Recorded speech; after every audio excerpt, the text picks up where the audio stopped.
Hi guys, welcome back to Kpop Talks. I'm your host.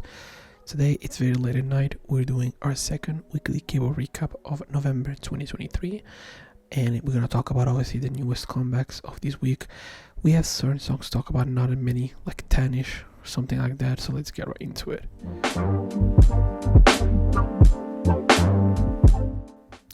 We start strong with Kepler with Grand Prix.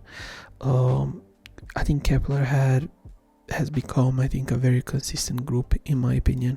A group that you can rely on releasing, I think, pretty decent music regularly. This is just a song that fits exactly right. Their aesthetic, their ideas of music, their ideas of production. There's nothing you don't expect from this.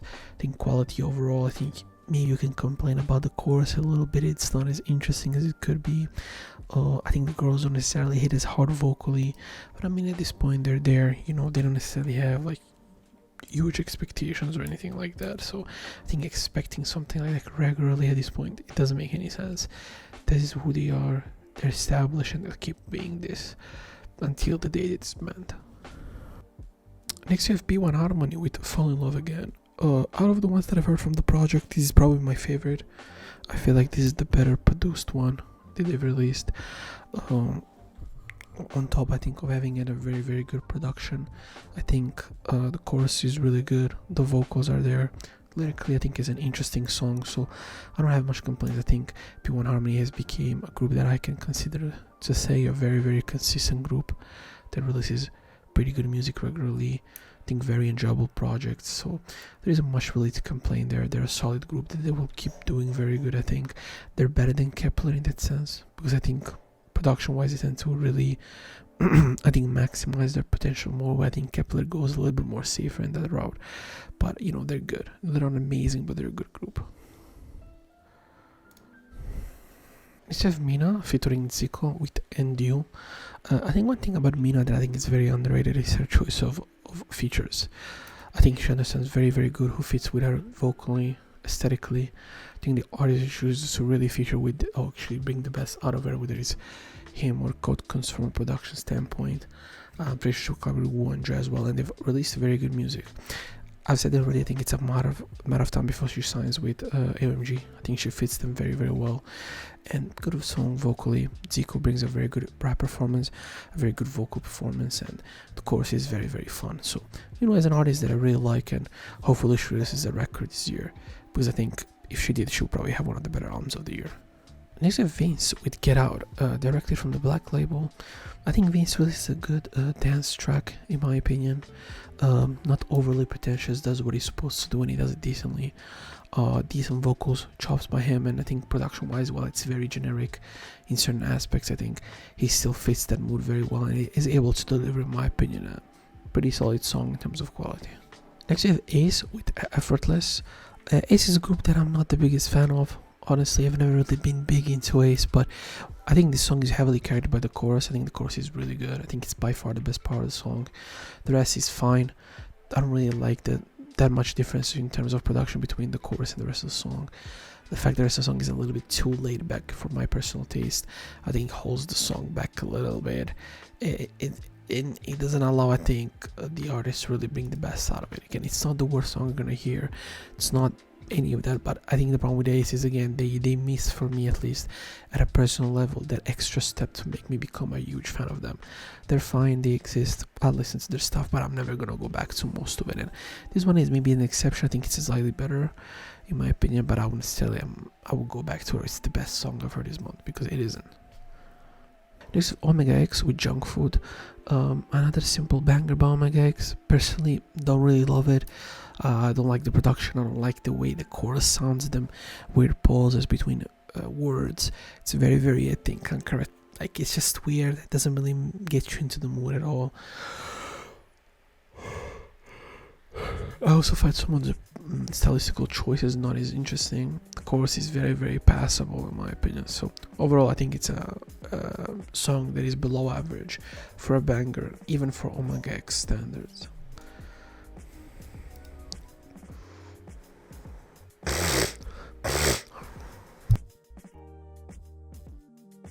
Next we have Stray Kids with La La La. Probably their worst release in years. I think for me, what really bothers me about Stray Kids right now is how even when they do interesting stuff like Social Pad with Lisa, it seems like fans don't really care about it. It seems like fans just accept now that they're this type of group where they have this very formulaic way of making music and that's the only thing they do. But it's kind of weird because the whole concept of Stray Kids was, as JYP said, was supposed to be a group that produced its own stuff and made its own choreographies, its own music video, like writing or whatever. And you would expect by that concept that they would change a lot, and yet once they found that formula, they never went back. They kept making the same thing over and over again. They never tried to experiment. They never tried to get better at different things. They found the formula, they stuck with it, and I think it made them such a one-dimensional group. And as time goes by, it's more obvious. And I think the sad part about it is when they do this type of songs that are different, they stand out, in my opinion. But yet fans don't seem to care about them. To me, it's very similar to ITZY, like where people seem to really, really like the generic stuff that they do, and not actually the very interesting stuff from a production standpoint, from a writing standpoint, from a music standpoint, from a melody standpoint, from a vocal standpoint. They seem to want the generic, and when you want the generic, it works, but the generic has made Stray Kids very, very boring. And they're not in a young group, they've been around for 6 years almost. It's time to do something different, because again, it's not even that high quality anymore. So it is one of the worst songs I've heard this week, in my opinion. It's just such a disappointment, specifically after Social Pad. I know that was a Japanese release and everything, but I expect more from Stray Kids. I think this level at this point is unacceptable. Next, we have Soyeon with WDYNN, if I'm not mistaken. I think it's actually a pretty good debut for her. I don't remember the group she was in right now. Like, my mind is blanking. I should know, but I don't. She was in a very famous group. I think it was in Kiss of Life. It was in Kiss of Life, but it was one of these very successful groups, and she decided to go solo. And no, it was NMIX. I think it was NMIX. Yes, she decided to go. So I think she's done the right choice. She sounds fantastic. The production is very good. Again, she brings a different flavor, very elegant, very relaxed at the same time, aggressive but confident, still very chill. I think all these things she's been able to fuse it very, very well and make very unique music. It's not the most interesting stuff I've ever heard in my life, but I think for a K-pop solo artist that is debuting and trying to do something interesting between her and Sujin last week, I think we have some really, really top tier artists right now in this genre. So I'm really happy for what she's done, and I'm really curious to see what she's going to develop into in the next couple of years. Next, we have Bang Yedam with Miss You. It's just a simple ballad. Incredible vocal by Bang, by the way. Yedam, his voice is really, really good as always, and he brings a lot of personality to the track in an otherwise sometimes very generic ballad. Next, we have Forestella with Snow Globe. Now, Forestella is one of the more interesting acts in K-pop, or in Korea, really. I really like the way they've done different styles of genre in the last couple of years, but when you do this type of stuff, which is the more concert-like music, almost like a soundtrack for a video game or something, they always kill it. Their vocals obviously are some of the best in the country, some of the best in the world. I think the production here is very elegant, orchestral, almost like Renaissance style of not Renaissance, but 17th century type of 18th century. Actually, is really, really good. And again, I think the way they do it is very, very interesting. It's very, very unique and uncanny, and not in a negative manner, I think in a positive manner for me in this case. And I think they deliver a really good song, one of the most unique songs probably you're gonna hear all year, in my opinion. Next we have Isle with One More. I don't hate the song, I just don't care about it. It doesn't tell me anything, it doesn't move me in any way. It's one of these songs that I hear and I'm like, it's fine, it's well produced, it's singing is fine, but there's nothing about it that grabs my attention in any way. It's something fine, could have been him, could have been anyone else. It doesn't stand out in any way compared to the other thousands of singers there's in Korea right now. So that's, I would say, his main real problem. Having said that, though, it seems his production choices are better than most, because this production, I think, really fits the vibe better, and I think it's a little bit, more polished than many others where they go. Even in terms of damn, my t-shirt is actually ripped. Holy shit, I noticed it now. Fuck, whatever. But you kind of accept that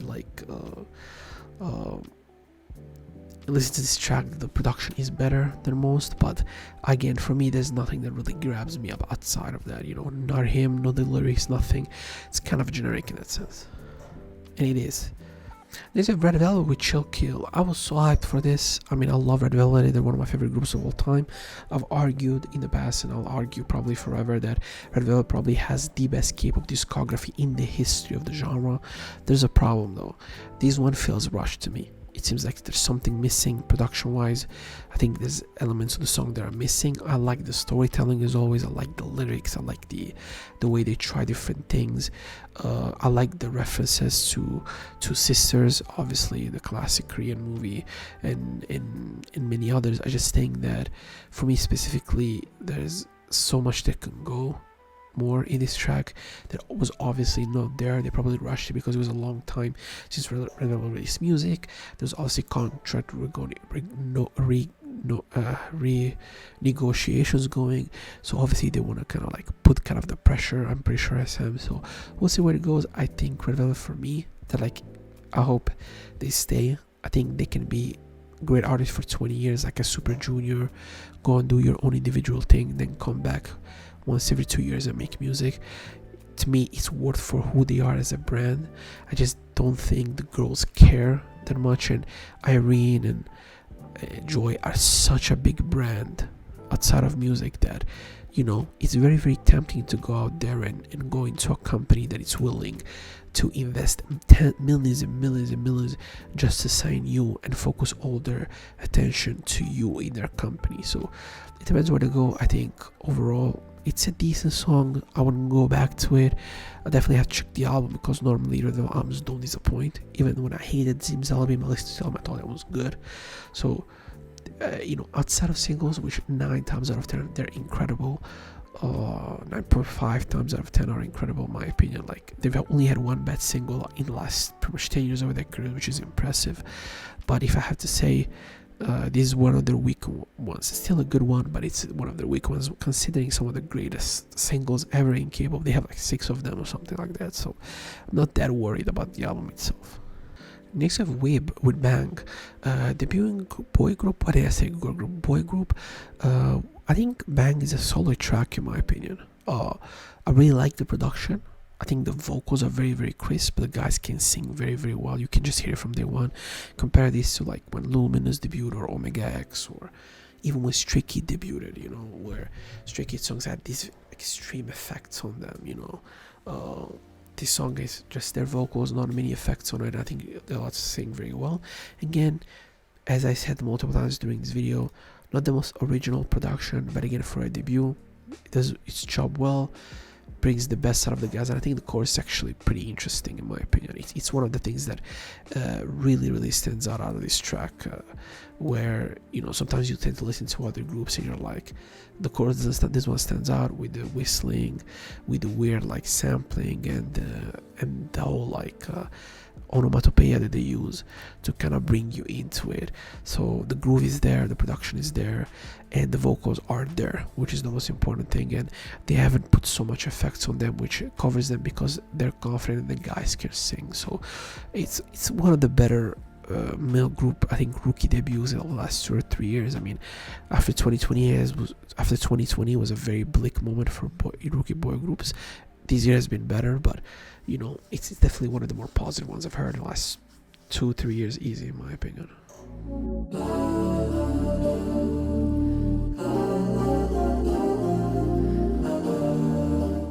And this is it for the second week recap of Kpop 2020 of November 2023. Honestly, I thought it was a decent week. Not much to really gripe about. I think in terms of positive, we have some positives. Obviously, Meanwhile is one, P1 Harmony. We have, Soyeon with WYDNN, which I don't know what it means. Obviously, for the Stella Snow Globe. I thought Whip was good, but if I look, there were some negatives. Omega X, first and foremost, I would say, and then I would say obviously Stray Kids. Omega X, I don't really blame them. They had a really tough year and a half with their ex-company and all the fuckery that they were doing. And I don't know if they're still under that company, maybe, but they went through a lot of shit with their either company or ex-company. And there was a Stray Kids. I just accepted that's who they are. They've chose the path of comfort. Can't blame them, but I definitely can't criticize them, and I will, because I think it's a disservice for us as a genre that one of our best groups, one of the most talented groups we have, refuses to do different music at all. And when they do, by the way, it's actually their best stuff all the fucking time. Having said that, thank you for watching, guys. Thank you for following. I'm gonna go to sleep. It's almost 4 a.m. Actually, it's already 4 a.m. Yes, it's almost 4. Thank you for watching the video. Leave a like, comment, share, subscribe. Hopefully the microphone is good. There isn't many weird things that have happened, and yeah, and the video is good. And see you probably next week with the recap of another week. And then I've had problems with my work in terms of like, I had a very weird schedule when it comes to my part-time work. So now I have this week technically I can actually work a little bit better from home, so I'm gonna be able to release a couple of extra videos. And as I've said in the past, I'm trying to work for the start of December about the video about why I think 2023 was a fantastic year for the genre, and why it has been an important year, I think, for many different reasons. And hopefully you'll like the video. I'll have to obviously document it myself, write some stuff down, but hopefully you'll enjoy it. Thank you for watching, guys. Leave a like, share, comment, share, subscribe, as I say every time. Dislike it if you even want to. My Twitter is down below in the comment section if you're interested to join my Twitter community. I don't tweet that much, but it could be fun sometimes. And thank you for watching. Goodbye.